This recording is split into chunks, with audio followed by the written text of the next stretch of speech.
I have always proudly called myself a feminist without giving much thought to the term. As a young child, my mother taught me about feminist ideals, and as I grew, I strongly agreed with the fight to achieve equality between men and women.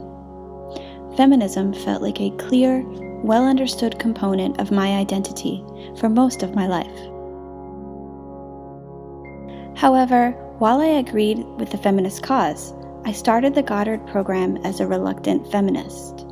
I had just graduated from a school that stressed inclusiveness in education. While in the program, we had many discussions about isms and social injustices. Because I am Caucasian, able-bodied, heterosexual, and middle class, the one major minority group I fell into easily was female. Therefore, I talked and wrote a lot about feminism in the few years prior to Goddard. The act of focusing solely on this particular part of my identity for such a long period of time led me to feel both incomplete and bored. I remember applying to the MFA-IA program thinking, I just want to make art. What I meant was, I just want to create work and not think about its political implications. During my first few semesters at Goddard, I began to notice that my work naturally dealt with gender identity, subject-object relations, and my response to cultural norms and assumptions to which I felt forced to ascribe. In hindsight, I see that these concepts are, of course, intrinsically related to feminism, and they played a bigger role in my life and art than I initially realized or dared to admit. But I was still uncomfortable with feminism. The discomfort I felt was due to the fact that, while in my head I understood that feminism was complex, I was actually experiencing an emotional response to one narrow view of feminism that portrayed it as only angry political activism. Don't get me wrong, I understood that political activism wasn't always a bad thing. I knew that the feminism before my time came out of very personal feelings and cultural realities. But I had a hard time negotiating my emotional understanding of feminism with what I knew and was beginning to see more clearly as the truth, that feminism was a more intricate social movement and mode of thought. I worried about what it meant to be called a feminist and a feminist artist, although I deeply believed in it. My heart was worried, and my head told my heart not to care. This dissonance between my intellectual understanding of feminism and my emotional understanding of feminism became an area of immense reflection and analysis. I slowly realized that I needed to understand better what feminism was, why I was having such a strong negative reaction to a word I had always held close to my heart, and ultimately, what the word meant to me as a practicing artist. After 3 semesters, I took a long look at the scope of artwork I had created at Goddard to date. For the first time, I began to finally understand that as an artist, I could no longer run from feminism, that my artwork had to embrace it, and in fact already was embracing it. I accepted that any personally meaningful art I created would always include my ideas about feminism, because feminism was a huge part of my identity. But wait, did that acceptance make me a feminist artist? The truth was, while I did feel comfortable calling myself a feminist on some level, I wasn't so sure about calling myself a feminist artist. I assumed that all self-labeled feminist artists were activists making art. A feminist artist created politically charged art and took it to the streets. A feminist artist created work about one topic alone, feminism. I wasn't interested in that kind of an artistic practice. I didn't feel like the art I was creating housed a political act. And so I fought it. And I silently worried. How can I call myself a feminist and an artist, but hate being called a feminist artist? What kind of feminist did that make me? Soon I realized that I had an unclear idea of what a feminist artist could be, based again on my knee-jerk emotional response. I needed to shift how I was looking at things.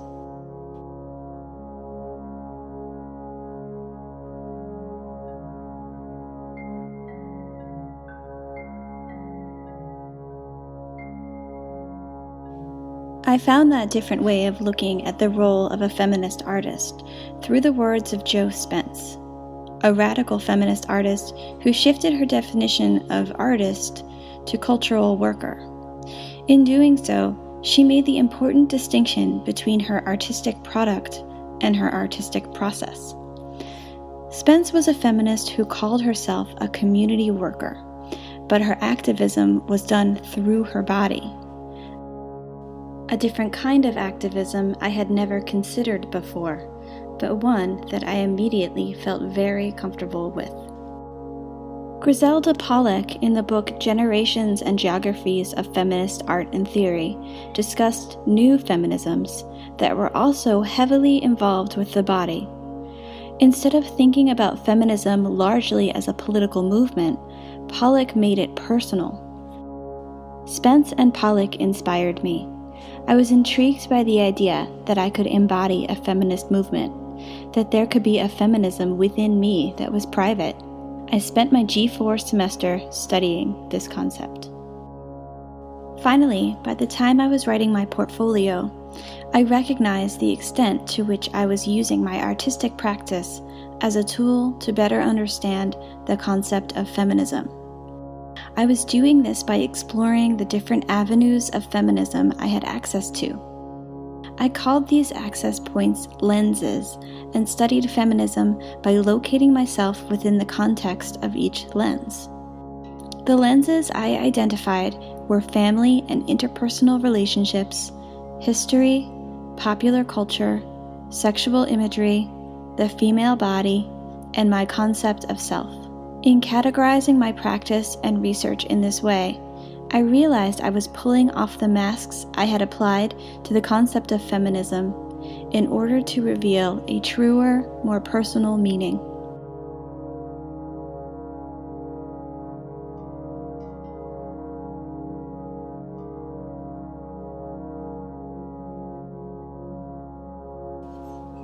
My work at Goddard started as a dancer and choreographer. In the first few weeks of my G1 semester, while videotaping myself in the dance studio to document my practice, I discovered I had a love-hate relationship with the camera, mostly hate. I actively ignored the camera and turned it off as soon as I felt that I had enough footage to include in my packet.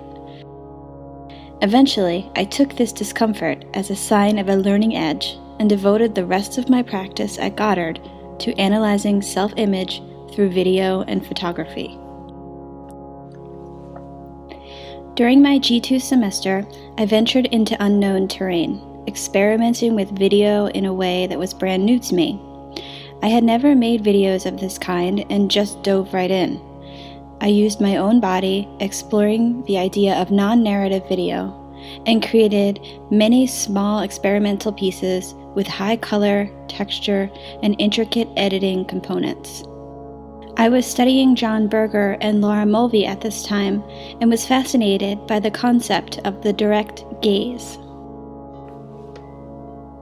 At this point, I was working mostly from instinct and using my practice to figure out what I had to say, quite opposite of how I thought artists should work. While creating the non-narrative pieces, I felt confused because I didn't really know what I was saying or why. The meaning of my own image in a photograph, video still, or video confused me. Max Kozlov, a photo historian, was enlightening at this time.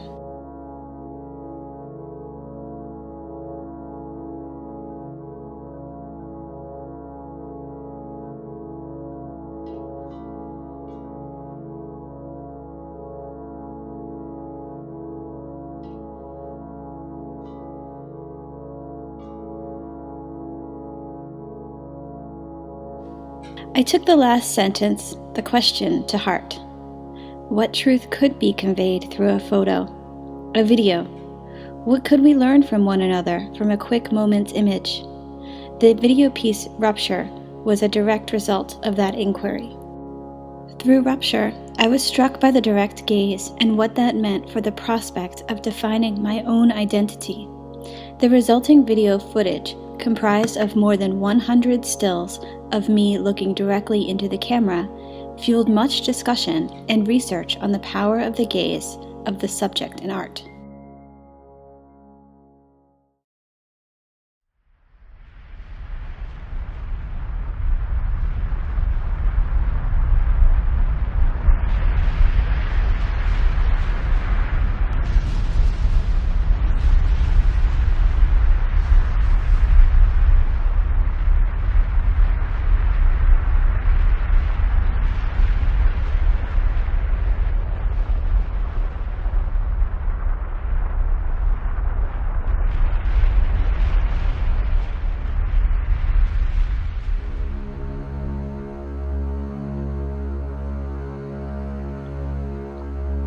I soon expanded my research for my own body to include images of the female body in general.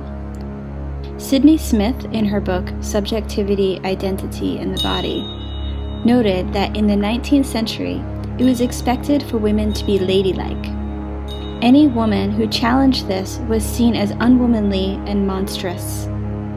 I was really intrigued by the female grotesque at the time. What did it mean to go against the norm? Was this a political act? Not all of my video pieces were non-narrative. In fact, one of the most successful pieces of the semester was a short character study intended for a much larger project that I never actually finished. The character in Burlington is a maid in a hotel who leads a very dull life full of cleaning other people's messes, but never really makes a mess of her own. When the hotel room doors close for cleaning, the maid allows herself to take pleasure in the small things in life. Once her time in the hotel room is over, the room is returned back to its usual state, and the maid goes about the rest of her duties.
I began to think a lot about how the female body is portrayed in popular culture. I was well aware of the ridiculous standards we are all held to, and wondered how I could discuss those standards with my artistic practice. The video virtual model was the product of that inquiry. The virtual model project began as an examination of how my appearance fits or doesn't fit into an ideal propagated by popular culture. To do this, I used a web-based program called Virtual Model by the Brand Me company. The intention of this program is to aid the consumer in online shopping. Basically, one makes a virtual model of themselves by submitting height and weight measurements and deciding on skin color, hair color and style, and certain facial features. Once a virtual model is created, the consumer can then try on virtual clothing.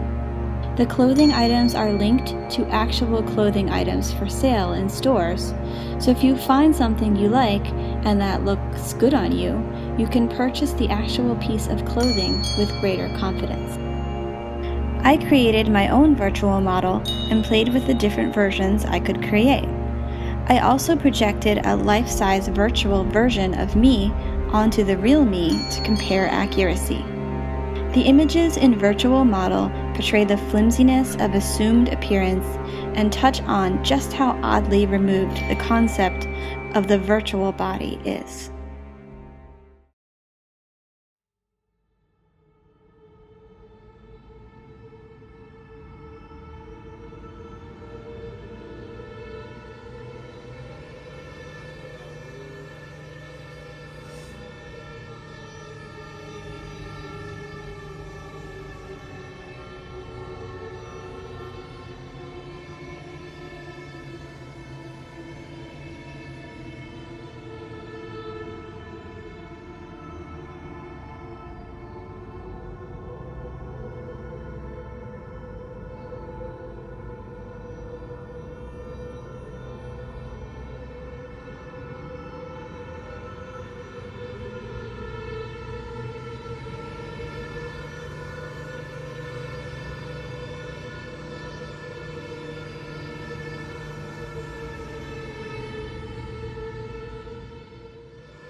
The mass media has inundated me with sexual innuendo my entire life.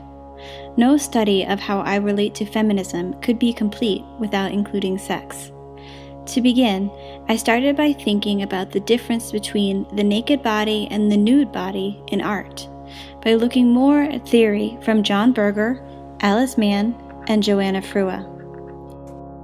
This inquiry led me to think about erotic art, the differences between eroticism and pornography, and finally, the taboo sexual image. I read and reread theory by Audre Lorde, Nadine Strossen, and Andrea Dworkin. Dworkin particularly confused and enraged me, and I spent a great deal of time really trying to contextualize her argument by reading her original text. Some artists I was studying at this time were Carolee Schneemann, Marlene Dumas, and Hans Bellmer.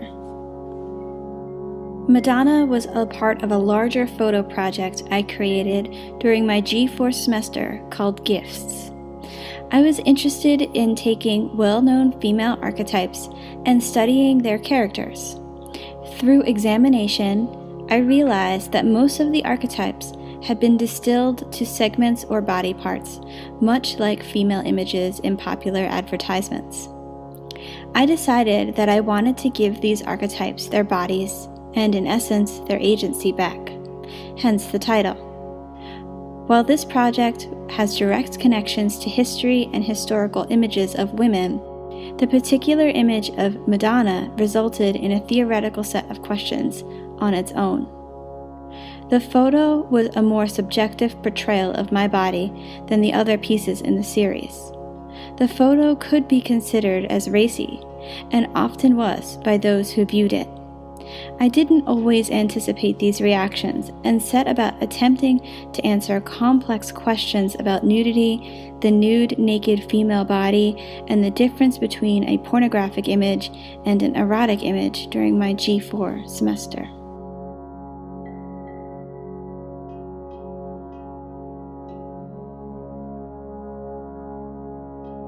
At this point in my practice, I decided that it was important to expand my understanding of the female image from one of modern images portrayed in popular culture and sexual imagery to also include historical archetypes. This led to Gifts. Gifts was a photo project I completed during my G4 semester at Goddard. In addition to Madonna, it also included Medusa, Lolita, and the Hag. I researched each character intensely in order to find an appropriate gift to give back to them. Through research and reflection, I also realized that the archetypes I chose were symbolic of a typical life cycle of a woman, starting at adolescence with Lolita, then moving into adulthood with Medusa, then motherhood with Madonna, and finally old age with The Heg. The piece 8mm Red Dress is my examination of a different form of historical icon, namely the female image found in mid-20th century America. While admittedly not as worldly as the former icons, the image did hold much meaning for me as a middle-class white American female. 8mm Red Dress was a combination of 8mm film I found and purchased off the internet and original digital footage that I shot. I started the work by realizing that I wanted to project film onto a human body. I lost my male model at the very last minute, so I was forced to use myself. The chest area was the largest part of my body that was suitable for projection since I have a large tattoo on my back. While not totally intended, I think the use of this body area here works because it is symbolic of how I felt when I first watched this 8mm footage. I don't know who or where these people are in the found footage, but I felt an instant connection with them. There is something timeless about their gestures and common about their situations: excitement over a new car, a family portrait, and young love. To me, it represents quintessential middle-class white Americana as I know it. I felt very much at home with them and nostalgic. The lady in the red dress especially. I'm sure I've done the same punching gesture in videos or photographs many times. By projecting their films onto my chest, I paid homage to them.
The final lens I looked through was family and relationships. It seemed as though I had come full circle, starting with myself, growing more and more outward into public ideas of women, and then finally linking back to something very personal again, my family. My exploration of feminism within my family began with the video project, The Well. The Well was the culminating visual component of a semester-long practicum project dealing with multi-generational feminism and identity in my family. In the video, I include photos of the female members of my extended family, all taken when they were very small children, and projecting the images onto a soap cast of my face. The piece also includes video footage of a descent into a well, and relates the project to Smith's quote about excavating identity. The project speaks to the importance of preserving history. I also wanted to talk about the dichotomy of inward history, private, untold thoughts and ideas, and outward history, or history that is affected by outside forces.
Finally, I decided to work with one particular feminist family member who I'm very close with, my mother. By talking to my mom, I opened the door to examining the history of American feminism in the 20th century. We began our work together by both reading the book When Everything Changed by Gail Collins. The project proved a bit more challenging than a traditional book club because I live in Boston and my mom lives in Philadelphia. But we made a go of it. We would read a few chapters, email each other questions and stories, and call each other on the weekends to talk about the book. Mom and Me was a video piece I made in reflection to our writing correspondence. It was a new kind of video project for me because it was an extremely simple concept. I didn't want it to be too fancy or flashy. I wanted to portray two women who were separate but linked, and leave the rest open to interpretation. My mother hated making this video because she hates looking at herself and hates being behind the camera. But here is the beauty of the moment. She sat in front of the camera for 5 excruciating minutes anyway, because I asked her to, because I am her daughter. This is one part of the essence of my mom that I wanted to portray. What follows is an excerpt from the video Mom and Me simultaneously playing while we both read some favorite excerpts from our writing project.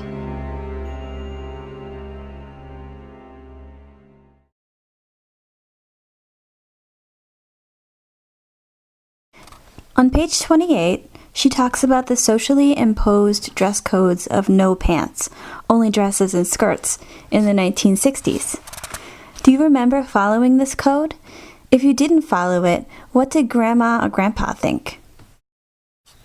I totally remember a dress code because if you look at my high school yearbook from 1964, every girl in the whole school wore a skirt. There were no pants allowed. I was probably 95 pounds in high school, and I still wore a panty girdle. Everyone did. Our gym suits were bloomers like a little dress, and it was the most unflattering shade of yellow.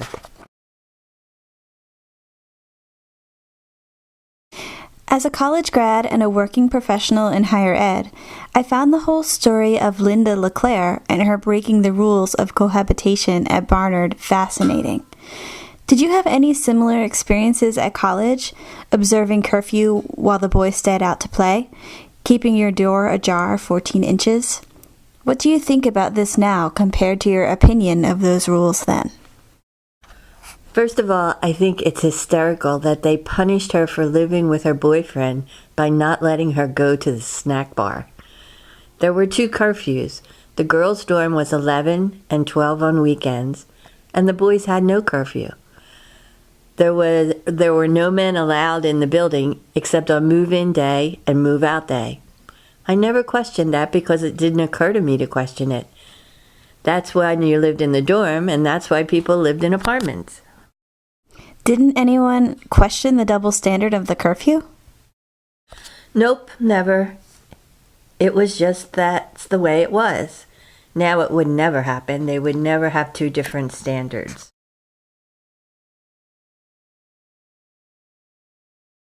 A quote from page 241. It was in the 70s that American women set off on a new course. They went to college thinking about what work they wanted to do, not what man they wanted to catch, and flooded professional schools with applications. No matter what their political perspective, they could feel new possibilities. Anything you can think of that felt different or easier in the 70s than before? Actually, in the 70s, I had 2 babies 19 months apart. I was also working, and by the end of the 70s, I had 3 children. So the 70s were kind of a blur. I made it a point to vote, and I was working part-time, but I was really more concerned with my family. I was really involved in the parent-teacher organizations at your schools, so child rearing was a full-time job. I thought the whole part on Madonna, the singer, was really funny because I remember idolizing her. Did you ever have worries that she was not a good female role model for me? No, I was never really worried because I knew that you knew who you were and that you would take the parts that you liked. I didn't think you would grow up looking like her.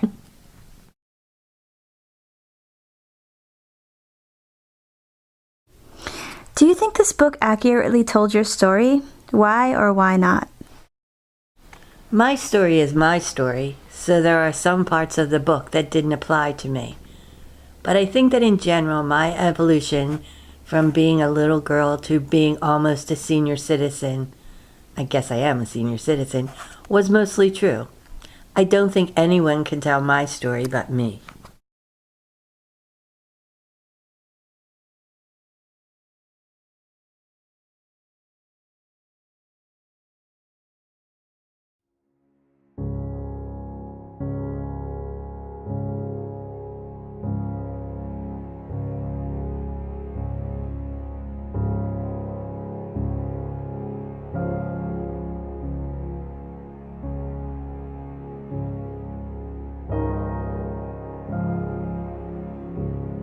Grappling with feminism is a very personal and sometimes private struggle with desires and identity.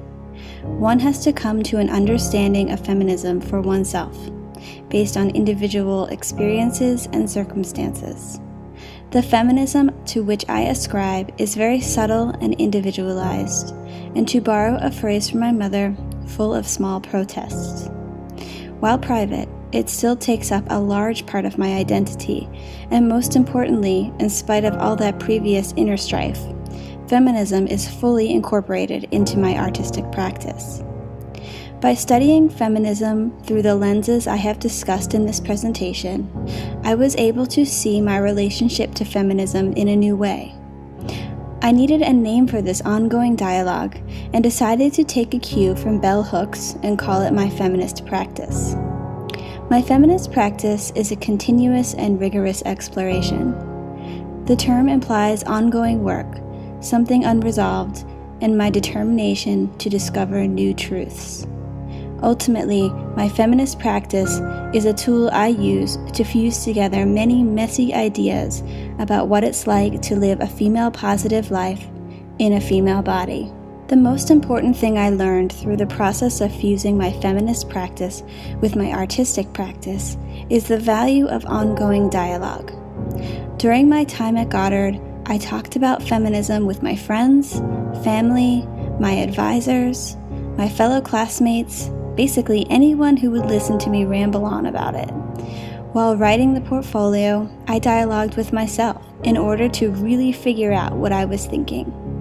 I am grateful for all of those conversations and thank the Goddard community for the opportunity, the freedom, and at times the insistence that I take another look and not discount such a huge part of my identity.